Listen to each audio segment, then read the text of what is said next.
Hellcat.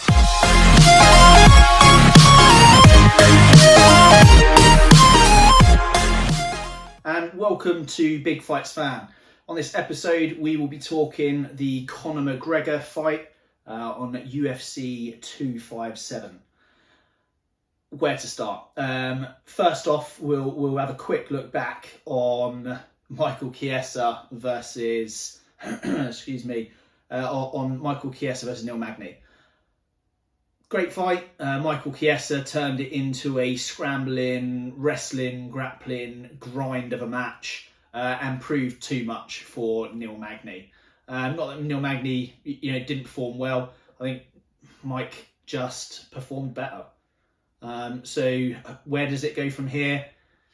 He called out Colby Covington.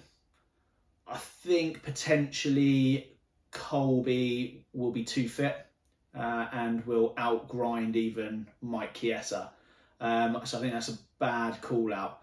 Although there's so many people that would love to see Colby Covington get beat up, I just think it might be a step too far too soon for Michael Chiesa. But realistically, who else is there? That whole top 10 of the welterweight division is absolutely stacked full of killers. We've got the Edwards versus Chimaev fight coming up. The loser of that fight could potentially be a good matchup for Chiesa, or he waits and sees how some other fights play out and then goes from there. But, props to Michael Chiesa. He done great, he performed well, and he had a good game plan as well for Magny, who is an awkward and tough fighter to beat. UFC 257. Conor McGregor, Dustin Poirier. How long ago was their first fight? 7-8 years? It seems so long ago, but it's genuinely that long. Their careers have gone in, I wouldn't say massively different directions. Conor has obviously gone on to become the featherweight champ, blasted Aldo. He went on to stepped up, beat Eddie Alvarez, went away for some boxing, come back, and Conor's Conor. Dustin Poirier carried on the grind.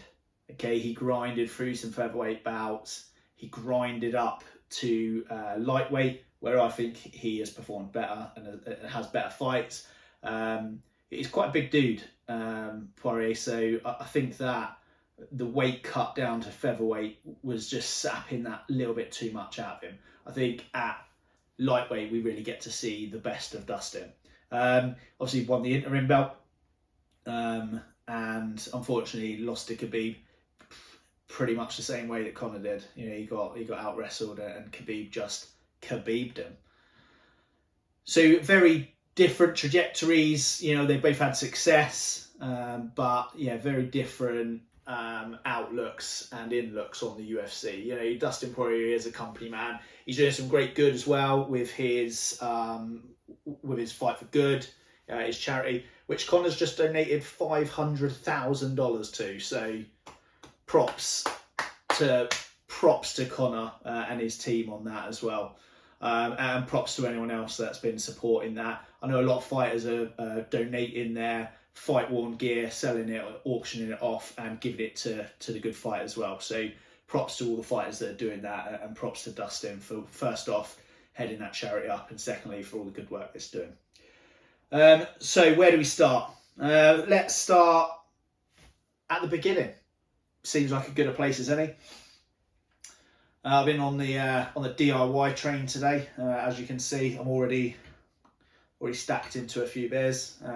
The wife's had me doing some serious DIYing, so I'm going to be looking forward, hopefully not falling asleep before the UFC event starts here in the UK. We've got to cover it actually. What was Ottman thinking? Sneaking a guy into the UFC hotel with a cut off bracelet. Obviously, there was going to be comeuppance on that, and turns out the top brass has dropped him not just off the card, dropped him out of the UFC. Wow. I was super surprised. I mean, have a look at the guy, have a look at Ottman and see some of the other stuff he's done. He's a bit of a wild card, bit of a sort of wild horse, we'll call him, and he doesn't really conform to the rules. Go on, have a look at his history, and you decide. Apparently, he snuck the guy a bracelet, who then scaled up and scaled across balconies of the hotel to try and sneak in. Now, I don't know. I don't know what the reason for that could be, but on Fight Island, the reason they've got Fight Island is so that we as the fans can all watch the fights. And doing something as stupid as that, put potentially all the other fighters in jeopardy, and not just the whole event at jeopardy, because somebody broke into that secure bubble.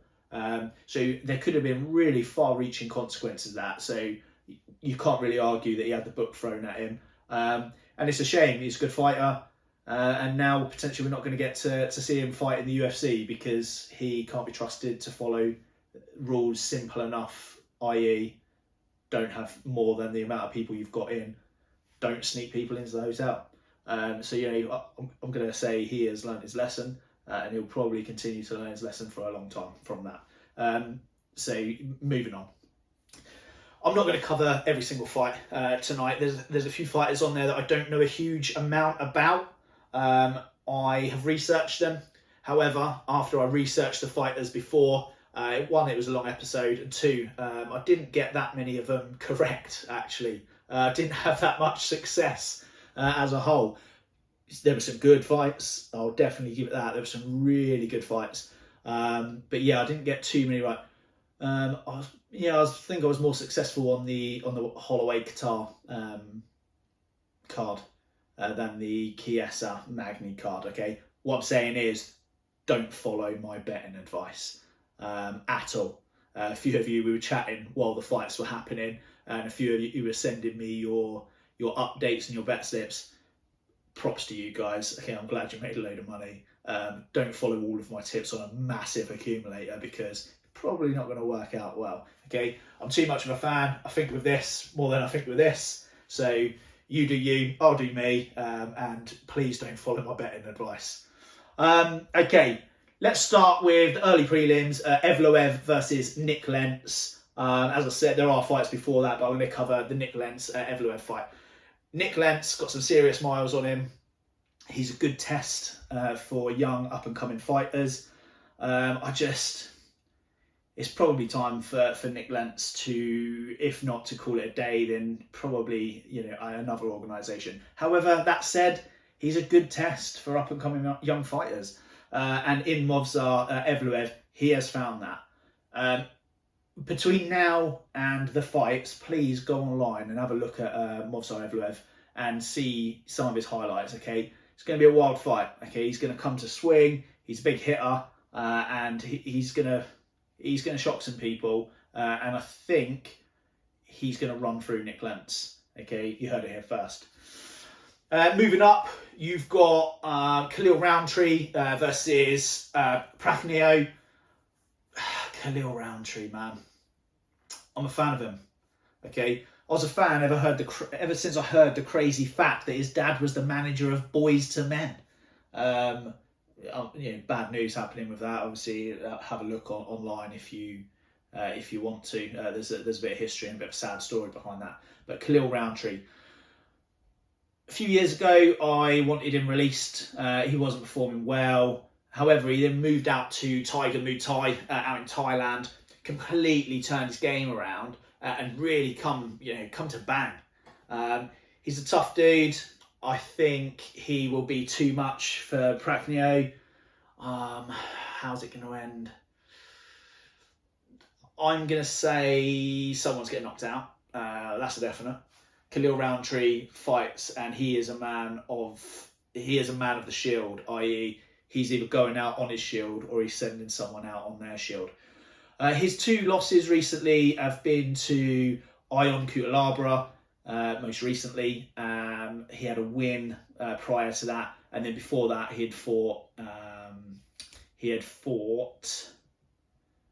I'll get back to you. He had fought someone pretty. Oh, in fact, he fought Johnny. He fought Johnny on his way up as well. So, when that huge hype train was up on Johnny, Khalil Roundtree met him then and got finished. I think Johnny KO'd him with elbows. I think he's going to be too much for Prachnio. Moving up after that, you've got Juliana Pena versus Sarah McMahon. I'm not even excited to watch that fight. I'm literally not excited to watch it. Juliana Pena is one of those. I didn't really like her on The Ultimate Fighter. She come across real arrogant. And I get that as a fighter, you've got to have that level of self-assuredness, that level of arrogance. Look at Conor, who's headlining the card. He bags of arrogance, but he backs it up as well. I just didn't bond with her as a fan, and I think Sarah McMahon's been around a long time, and she's just never really set me on fire as a fan. So who's going to win it?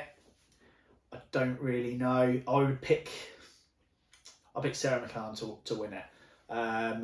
However, with the divisions, the ladies' divisions being what they are, both of them within 1 or 2 wins could be knocking on the door of a title shot. So, whoever does win it is literally stepping up the ladder and stepping that bit towards a title shot.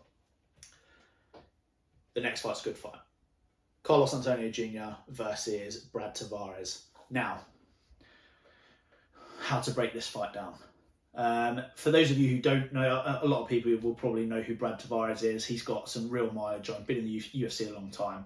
And he's one of those perennial contenders who floats in and around the 10-15 and is a good test for people. He'll always put on a good fight, but it is never capable. A la Neil Magny. Okay, he just always is that 1 or 2 shots away from ever really reaching the epitome of the sport.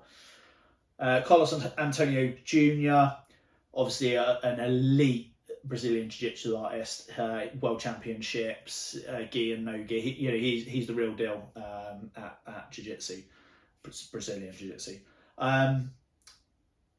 However, Brad Tavares, the one thing he does really well is not only stuff takedowns, but also get up from takedowns. He is super good at stuffing and getting up from takedowns. His wrestling and jiu-jitsu defense is top quality. That being said, has he faced anyone of the level of Carlos Antonio Jr.? From a pure BJJ perspective, probably not.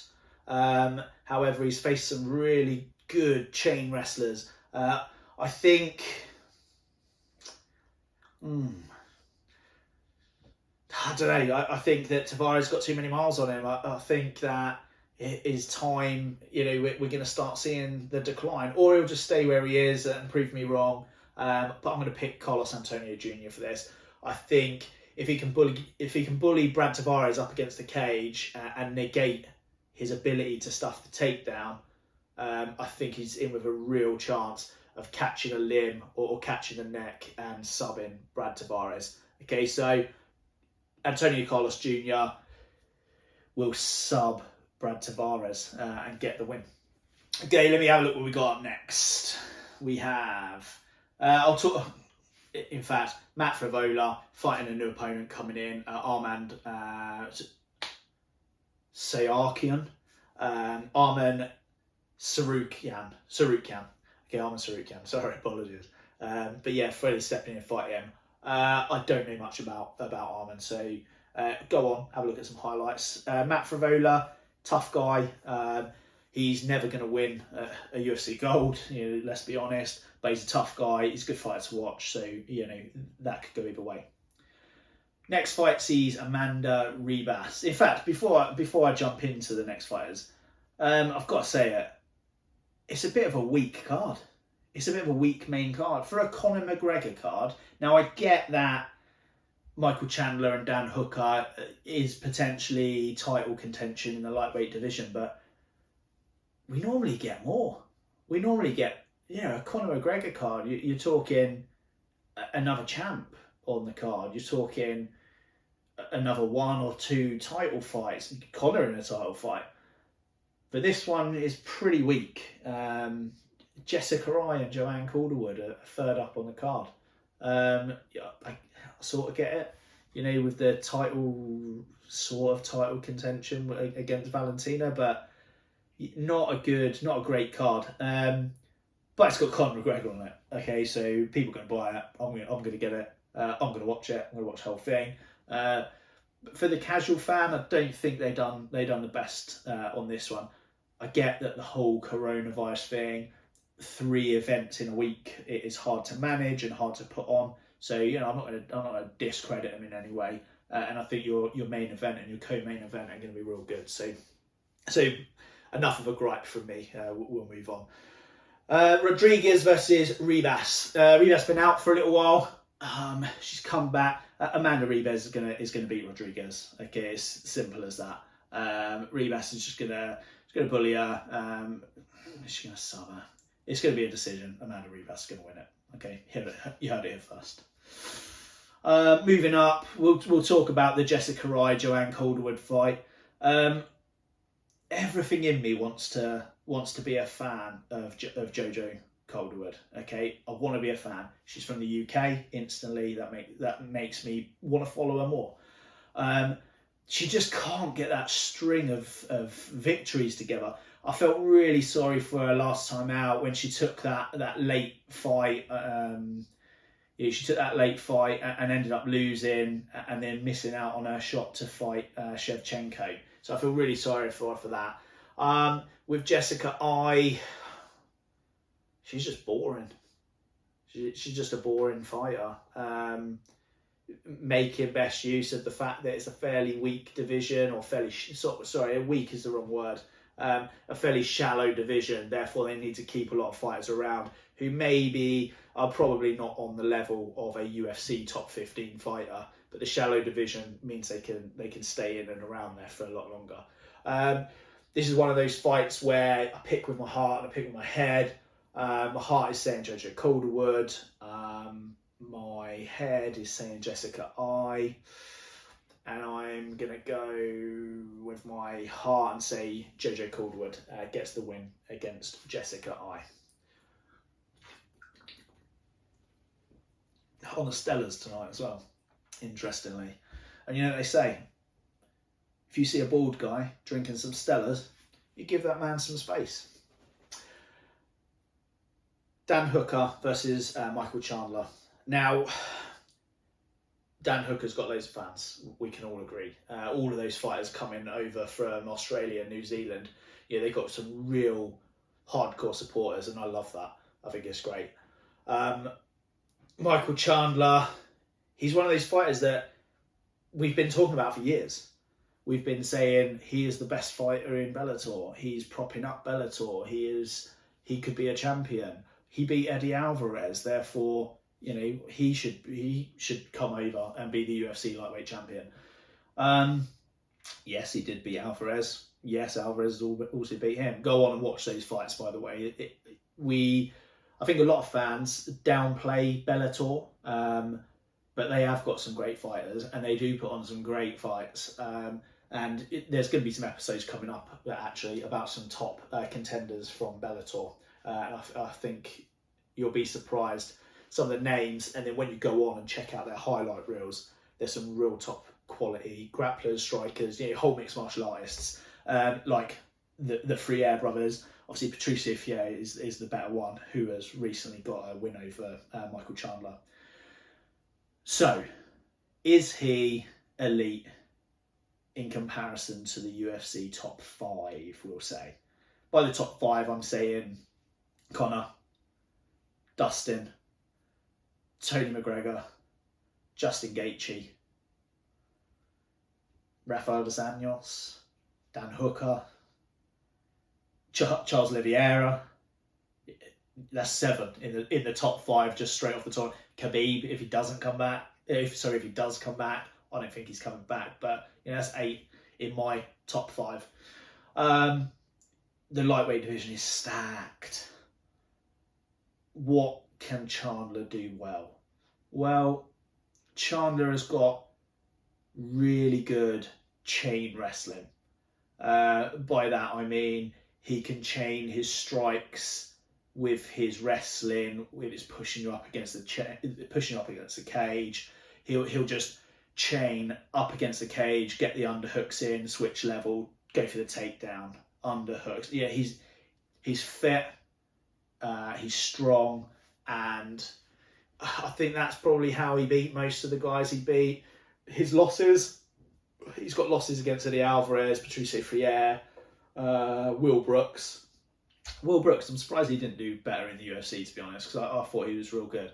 But he had some real tough matchups. He got thrown straight in there as well, like Chandler's doing. If you remember when Alvarez come in, I think his first fight was straight in against a resurging Cowboy Cerrone, back in the day. He actually lost that fight. But yeah, he got thrown straight in there as well, just as Chandler's doing against Dan Hooker. Okay, so what does he do well? Like I said, he's got good chain wrestling, he's tough, he is active, and he's got a real do or die attitude. Yeah, listen to the guy talk and watch some of his fights and you'll see exactly what I mean.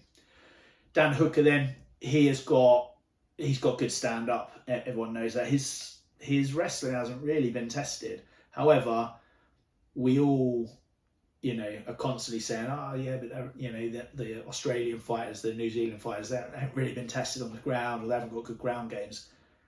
You don't see that many of them getting subbed or getting beaten up on the ground. So, you've got your Whitakers, your Adesanyas, your Volkanovskis, your Kai Kara Francis, your Tai Tuivasas, all these guys coming over.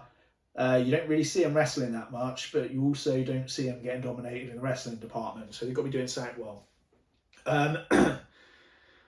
So yeah, I think Dan Hooker has got everything to lose in this fight.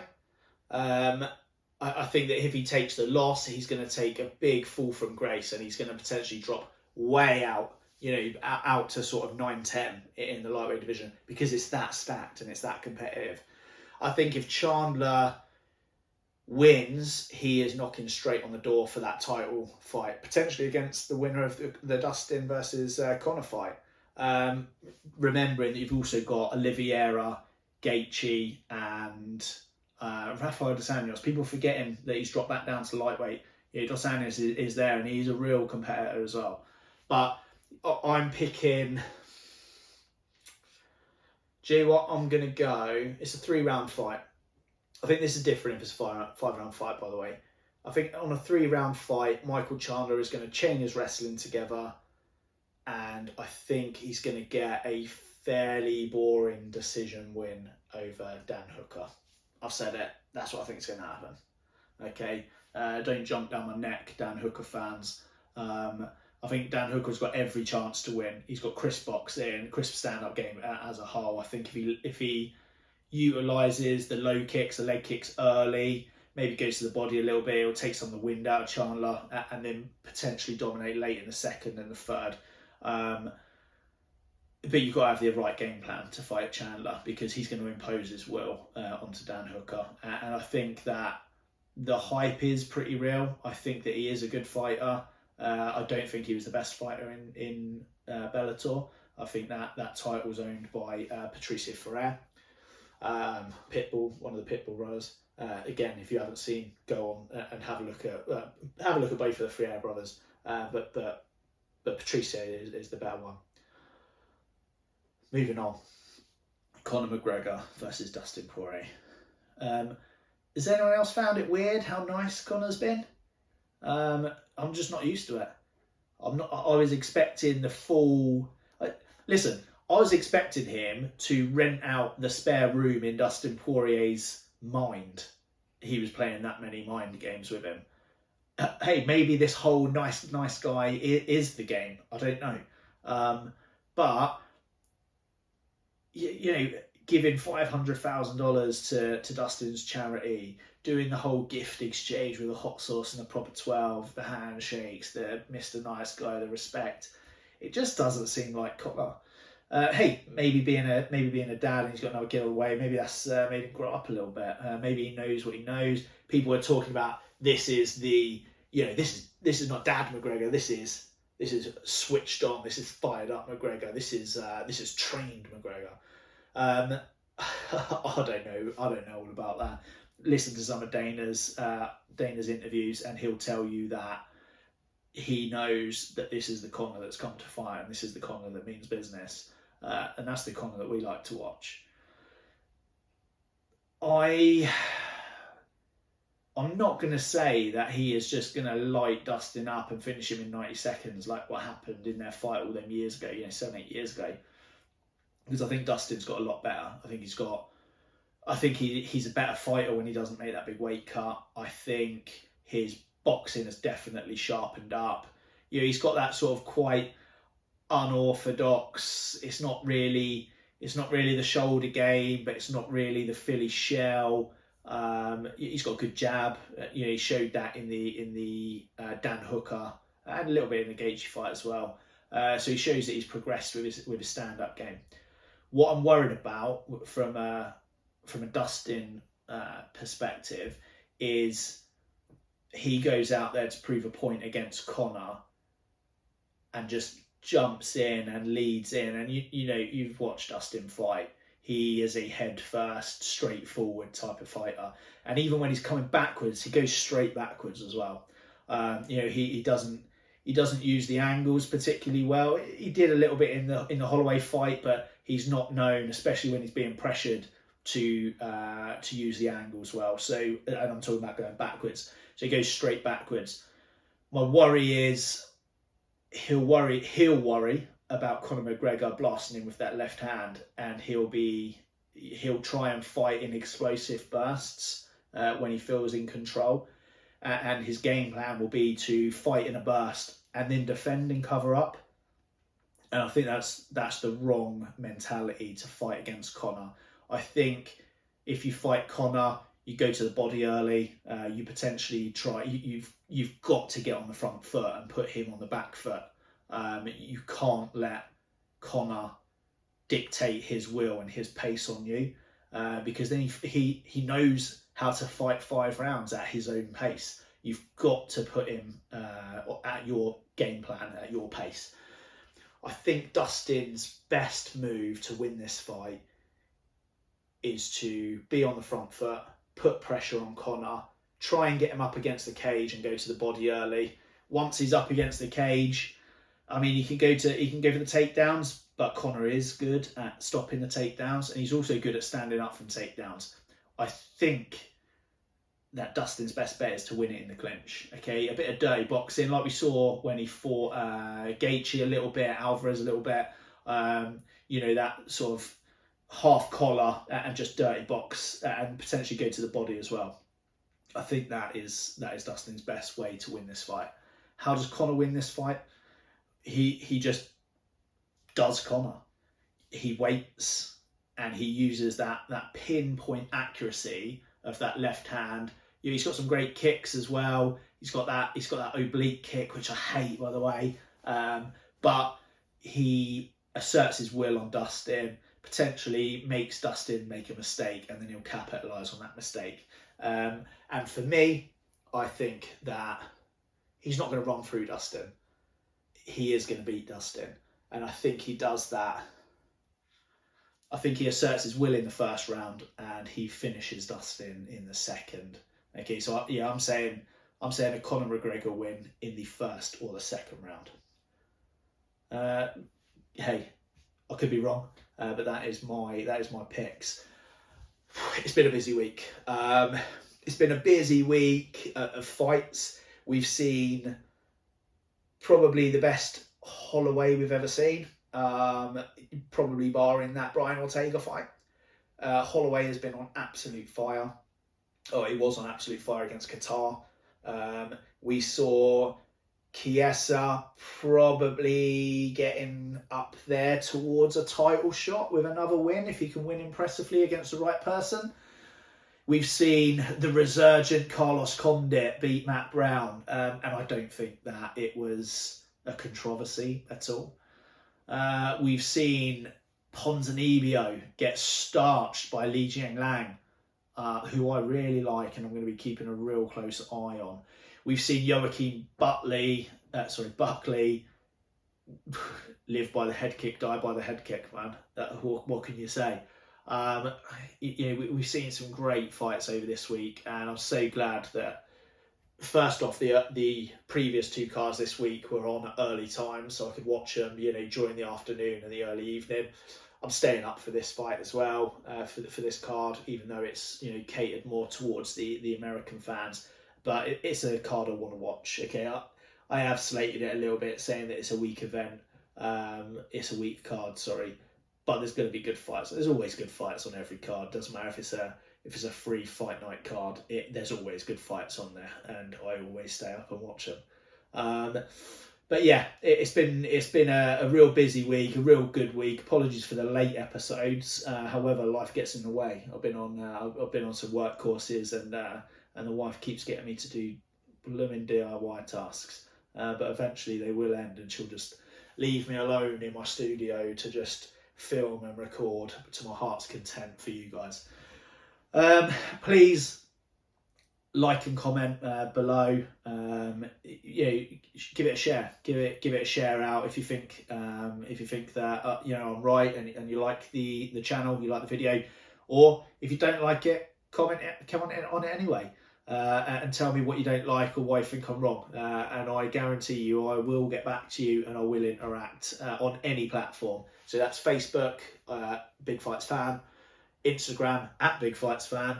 Go on the podcast. I'm on Anchor. I'm also on all of the other podcasting platforms as well. I'm just using Anchor because that's the one I use to record it, and it's a good platform to use for that.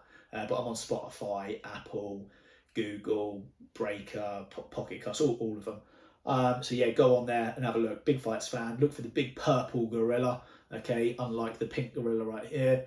So yeah, go on. Please comment. Please like it. Subscribe to it if you want to. If not, don't do it. But tell me why. I'd really love to hear from you guys. I hope you enjoyed this one. Episode 4 already. Oh, how's teeth? I'm sure my wife said I'd only do 1 or 2. So I've proved her wrong at least. Okay, right. Cheers, guys. Thanks very much for listening, and enjoy the fights.